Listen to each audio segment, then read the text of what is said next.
author of the Amazon best-selling Inspired Journey. Get in touch with me if you want to start living without fear or writing your book. And please share this podcast with a friend who you know needs to hear this episode. And subscribe to my YouTube channel. If you're listening now on a podcast platform, you can do me a great favor by writing a short review or rate it with 5 stars if you enjoyed it. And I cannot believe it. I have already people from 71 countries who have been listening to Living Without Fear. Isn't this amazing? And today I'm so excited to introduce you to Pragati Siddhanti from Switzerland. She is a technology leader, a lecturer, and the founder of a digital platform called My Swiss Story. Pragati is a computer science engineer and has a master's in business and information systems. She has been in the tech industry for the last 70 years and has created My Swiss Story as a creative outlet back when she moved to Switzerland 7 years ago. Over the years, her platform has helped expats navigate life in Switzerland with ease, as well as help women gain visibility. She lives in the beautiful city of Basel with her husband and her 12-year-old daughter.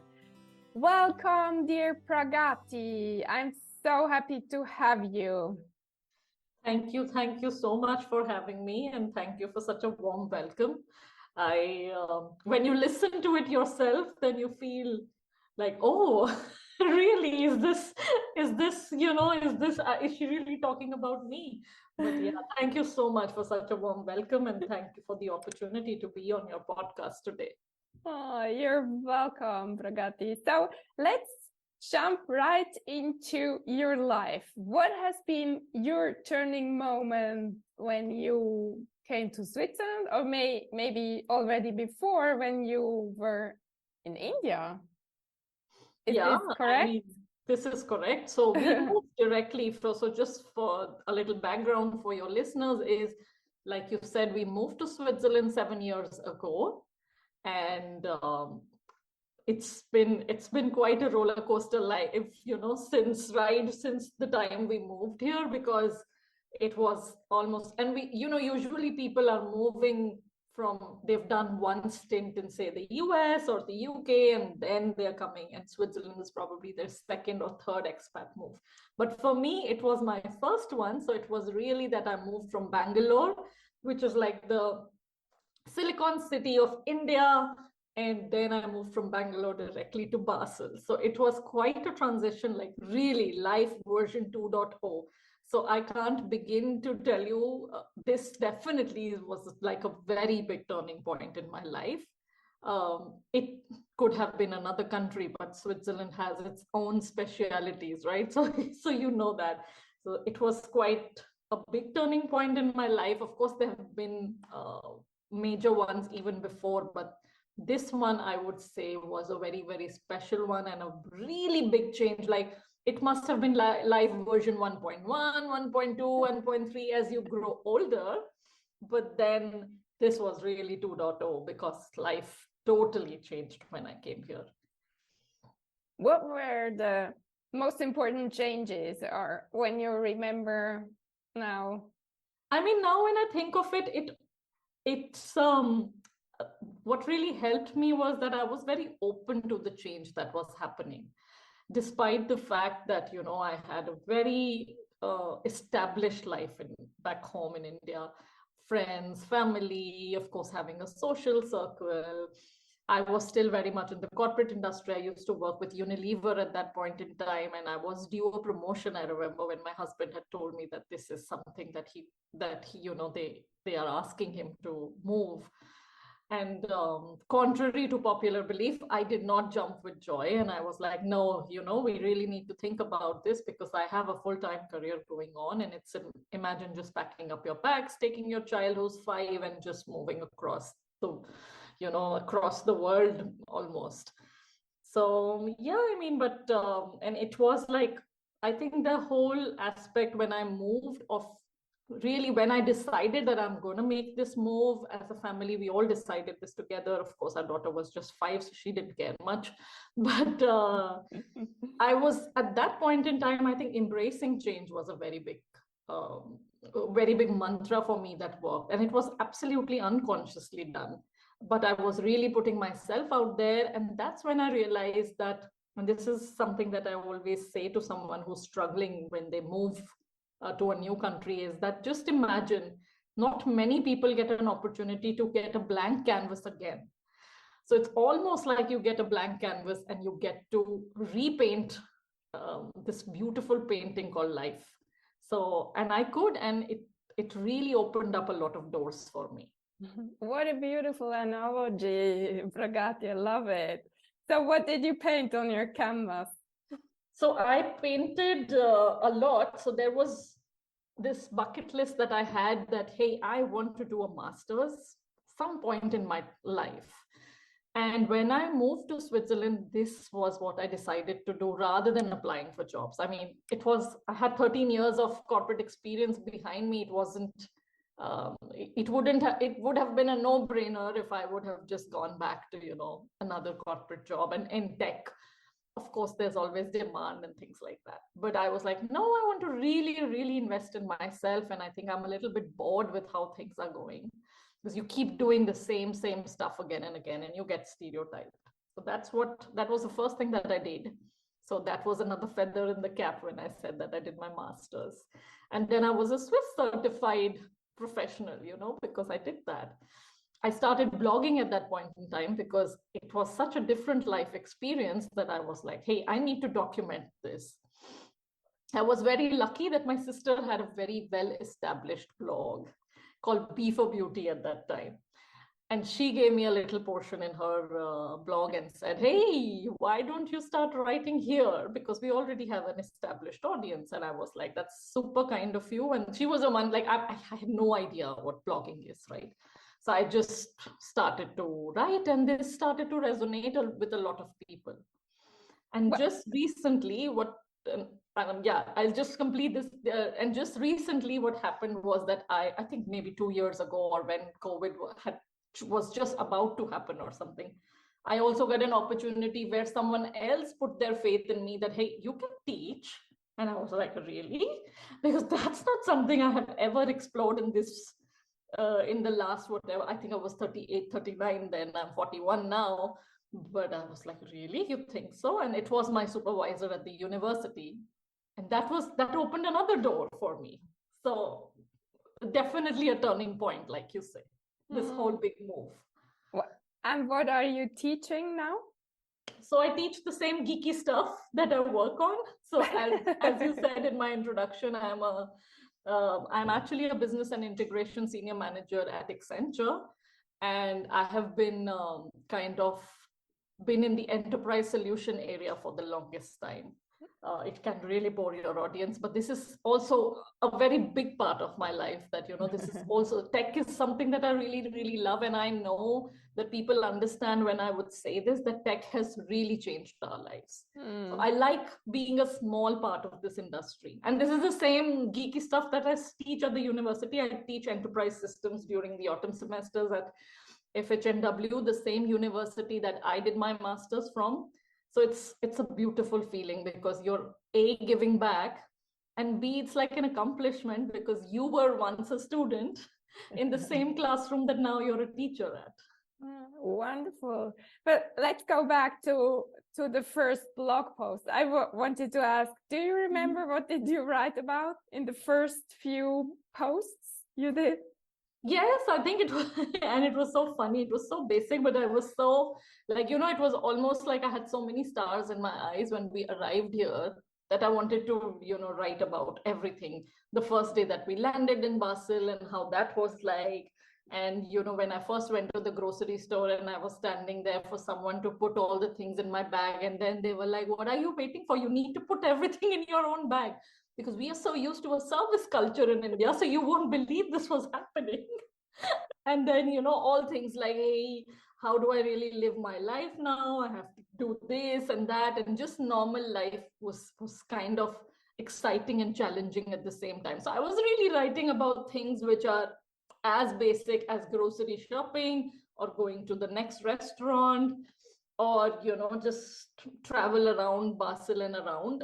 It was just very, very basic things, but somehow I think, of course, Switzerland is beautiful, so people get attracted just by the pictures, but also the content, which was so real, is what was resonating with, say, fellow expats, fellow Indians, and the aspirational ones, right? The ones who actually want to move, make an expat move. So yeah, it's really funny, the stuff that I was writing at that time.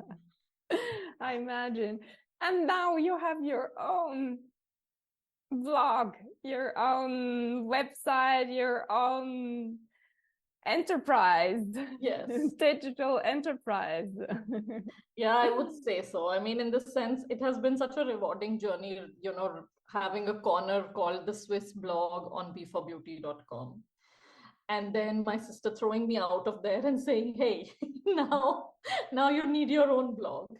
And that was the journey from, say, Be for Beauty to My Swiss Story, which actually My Swiss Story came about it's not been that long. In 2019, we launched the new website, which was myswissstory.com.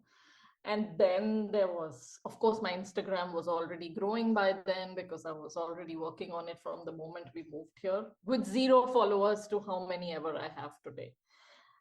And, the best thing that happened is, and this is something that I really want to tell people, is one of the things that I learned in my journey, in this whole blogging journey, was collective creativity and collaborations really take you a long way. It's when you bring people together, and that's when magic really starts happening.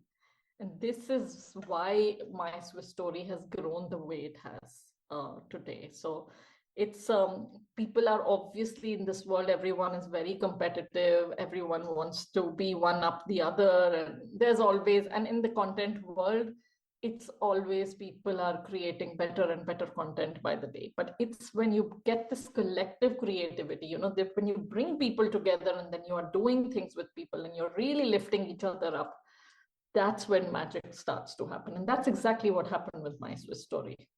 Oh, wonderful. So My Swiss Story, what kind of feedback do you get nowadays? Because it has evolved.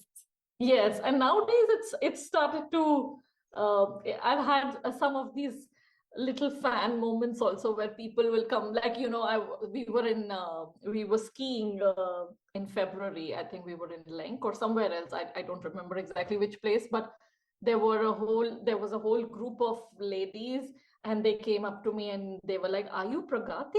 Are you the woman behind My Swiss Story? And I was like, wow.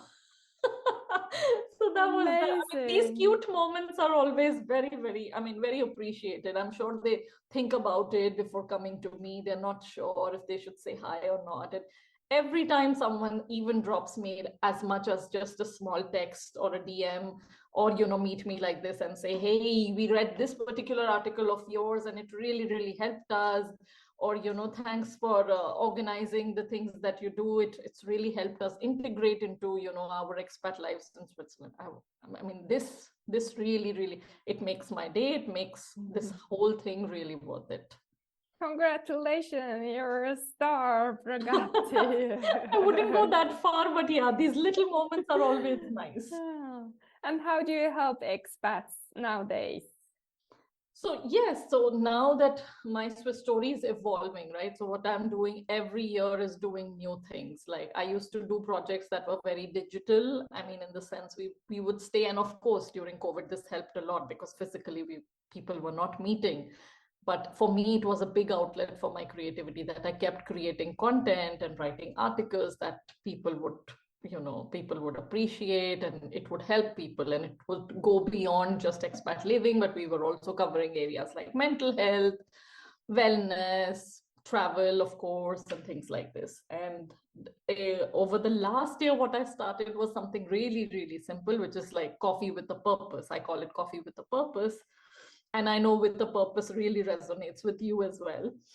But what we really, really did over there was just very simple. I was lonely, so I was like, hey, I really need to bring people together, and this time physically. So of course, when the lockdown was over and things like that, I started organizing coffee meets, and now they've become really, really big. So we have one coffee meet every month, either in Basel or in Zurich, and I've met so many people through it. So many people have actually found partnerships, found collaborations, friendships through the coffee meets, because it's a whole different thing when you meet someone in person versus meeting someone digitally.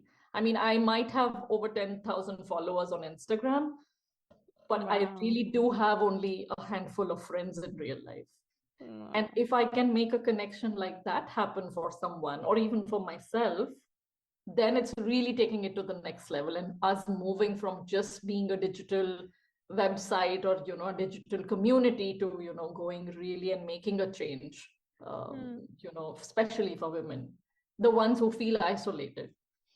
A lot for those, and a lot of people have felt a lot of this isolation because of COVID. And do you have also Swiss people following you, or yes, how do you know? Yes, I know quite a few now, because I meet them and then they are like, the kind of travel advice. So for them, that one is quite interesting, because I wrote these two books called 21 Hidden Gems of Switzerland, and we did 2 volumes of it. And again, like I say, collective creativity. So it was a collaboration project where 21 people from different parts of Switzerland wrote chapters. So each location is a chapter.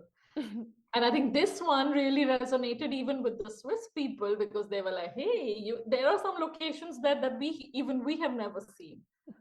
So I have audiences in that format. And of course, because it's such a platform for women's visibility and, to kind of bring up their stories, now the audience is from everywhere. And wonderful. And what are the questions you might get nowadays? Well, the questions have not changed much. Huh? I must admit, I still get questions in my DMs like, how can I get a job in Switzerland? And this is the number one question that I get on on my DMs. And this is I call this particular audience segment in my in my overall audience as the aspirational expat. It's the ones who really want to move. And it's not usual. I mean, people would think that because I come from India, it's usually people who are from India are sending me these messages, but it's from all over the world. There's so many people who are wanting to move. So that's one of the questions that I get. Then sometimes it's very funny when people want to kind of, hey, can you make me the itinerary? And I'm like, no, I can give you the content, but I cannot really make an itinerary, because that's very, very personal. So yeah, you get all sorts of questions, and a lot of time I just receive thank yous. Hey, this particular article of yours really helped us get the passport. This particular article of yours really helped us with our German prep. So things like that. And then women whose stories are told, I think those are the ones that are most special, because then they get to first get the center stage. And of course, every time the most ordinary stories make the most extraordinary content, right? So that's the theme of pretty much the theme of my Swiss story. Great. And what do you answer people who are searching for jobs in Switzerland? I bring them down a little bit. I bring them down to planet Earth, that it's not so easy. And then, I mean, there's a lot of material that I published around how to find a job in Switzerland, because I struggled a lot, by the way. Despite having 13 years in the corporate world with one of the best employers on my CV, I found it really, really hard to get my first job.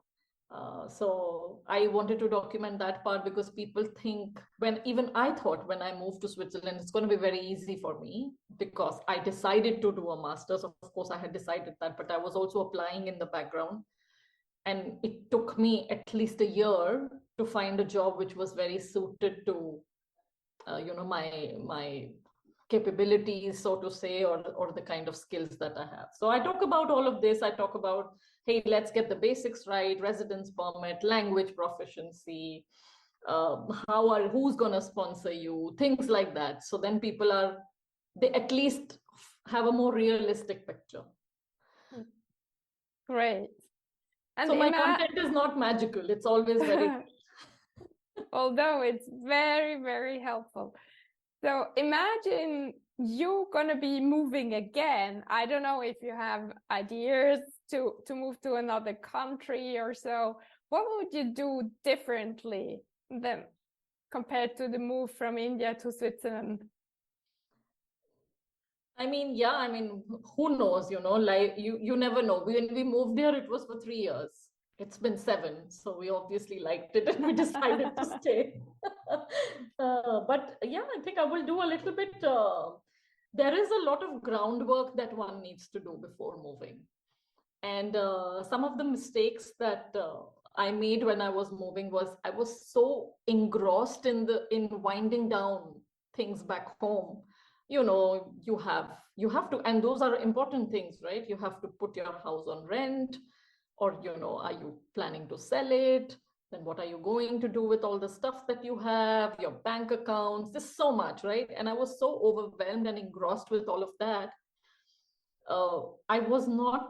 I did not invest as much time as I would have wanted to planning my life at least for the first 6 months after making that move. So I think that is something that I will do differently. I hope that now, because I'm growing older, maybe I will not be so flexible that I will really put myself out there and do another master. So that's never going to happen.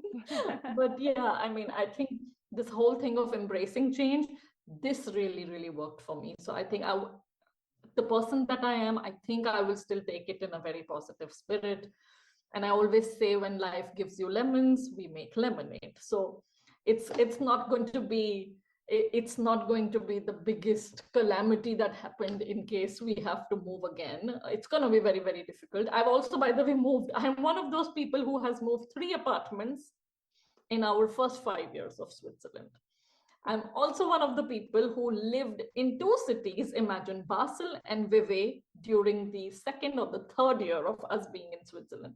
So I have really gone through the seesaw. So I think I will be okay, but I will definitely plan much better before moving. And also visit the city I'm going to live in, because I had never visited Basel. Can you believe that? Oh, wonderful. I love your mindset, your flexible mindset. Where does it come from? Is it kind of part of your DNA, or did it grow? I think this is all a part of how you grow up, and you're the kind of circumstances that you grow up in, the lessons or the ideals that your parents are passing on to you, and then it's you also see, hey, what's working for me and what's not. So I think I've always been a very resilient child, like right from the beginning. I've been a very resilient child, and of course there used to be so many failures as a child, much more I feel than as an adult. But I would as a basic example, and what I would say is, like, I think when I was very maybe in 4th or 5th grade, and I still remember this, that I really wanted to get a part in a play, and they did not take me, and they just did not take me, not take me for that particular role. They did not take me in that overall musical. And I think it really broke my mom's heart, because it's too hard for mothers to also take this. And then she thought, oh my God, maybe now she's never going to audition for plays. This is something, by the way, I was very, very interested in art and theater when I was little. Even before I moved, I think for a long time, I did a lot of theater. But this is what surprised my mom as well, that I was so resilient that I would always never say, hey, no, now the next one I'm not going to audition, or I'm not going to learn this. So I think this never give up thing was kind of inherent in me from the beginning. So that I think that's helped me, but that also makes me do a lot of things. You know that. And is your daughter, your 12-year-old daughter, the same? Resilient like you? I am Or even seeing some stronger? traits. I'm seeing some traits now. But I also tell her, because I've worked so hard, and I've been so serious in my life about making a career, and becoming a computer science engineer is not the easiest thing to do. Passing those entrance exams is not the easiest things to do, and then the masters, then having a child at a very young age, so many things that have happened. So I'm like, life is amazing, and you should really have these goals and be successful, but enjoy every bit of it. Like, do things that you really love. Some places in my life, I really thought that I'm forgetting that. So for her, I'm like, are you having fun? I ask her this question. Even when she's doing math, are you having fun? If you're getting stressed, just get up, let's do something else. I think that's not something, I think we all have to evolve as parents, right? Maybe my mother thought that the best thing for her daughter is to not let her go into the kitchen, and then just let her focus on, academics. Me as a mother, I'm quite different than she is, but she was right at her point, that point in time in my life. And I hope I am right for her. Wonderful, love it. So what would your advice be for someone who moves wherever, doesn't have to be Switzerland? Yeah. What kind of free advice you would give to someone who wants to move? Yeah, I think one thing is to accept it. It's always exciting, right? You might have different feelings at that point in time. You need to have the awareness of what you're really feeling when it's a big decision, and a family needs to take that decision together. And sometimes it's like it's pre-decided for you in some way, and then you don't have much influence on that sort of a decision. But if it's a family, usually take it as a collective decision, because everyone should know what they're signing up for. And this is a big deal. Research, planning, extremely important when you're going to make a big move, like I was saying. Of course, there is a whole list of things that you need to do to wind down when you're moving out of a place, but there's a whole list of things that you need to do when you are also coming to a new place. And get busy from day one. Of course, a big move like that makes you busy. And what really helped me was, because I had this plan of at least going to do the masters in my case, what I was doing from the beginning was I was really prepared for exactly what's going to happen month by month, because I had this master's program that I already applied for. I already got the admission, the entrance, everything was done. And this is how you need, what women usually do is they plan the life of their children, of their husband, of how they're going to operate the house, and everything else around themselves, but they forget their own self so much that then they start to feel isolated and lonely. What are you really going to do so that you feel happy and fulfilled? Ask yourself that question. And that's the most important question, because if you're not happy, people around you are never going to be happy, because how much ever you make their lives comfortable, they also want to see you happy. So yeah, that would be my top advice. Wow, I love it, because you can also use it in your daily life. It doesn't have to be on move, but mothers always tend to think of everybody else and at least and never about themselves. Absolutely. So Absolutely. yeah. Yes. So Pragati, let's get maybe something for the future. What would your future, what are your plans or your I don't dreams, maybe what are dreams in your life to end this interview, maybe? Yeah, and it's such a deep question, right? Because in the hustle bustle of everyday life, you forget what your dreams are. When I was little, I think my dream was to become like a rock star, or go into movies. And it was a dream, because my mother was dreaming of me becoming an engineer, and I think I became one because that was her dream. So now I don't dream for my children at all, but for my daughter especially. But I mean, that was these were like really silly dreams, I would say, but it's still nice to think about them still. My dream right now, I think I would really like to see how my Swiss story evolves. And every year I don't have a set plan of where I want to see it after 5 years, because I want to stay spontaneous with at least one thing in my life. And that is my Swiss story, because the platform started as a blog. Then it became a collaboration platform where people started telling their stories. Then now it's become much more than that, because there's also this physical presence of coffee meets and events and webinars and things like that that's happening. I don't know where I'm going to take it, say 5 years from today, but I really hope that it's going to be a big step in connecting people. This is something which is I call this my superpower, that I can bring people together, and my Swiss story should be doing that somehow on its own. And that's what my heart says. I mean, all the other aspects of my life, I think I have some dream, right? My daughter's going to college, and I hope that I go into a senior leadership position at my company. I hope to teach more classes at the university. So they're very stereotypical or normal things that you will kind of accelerate towards.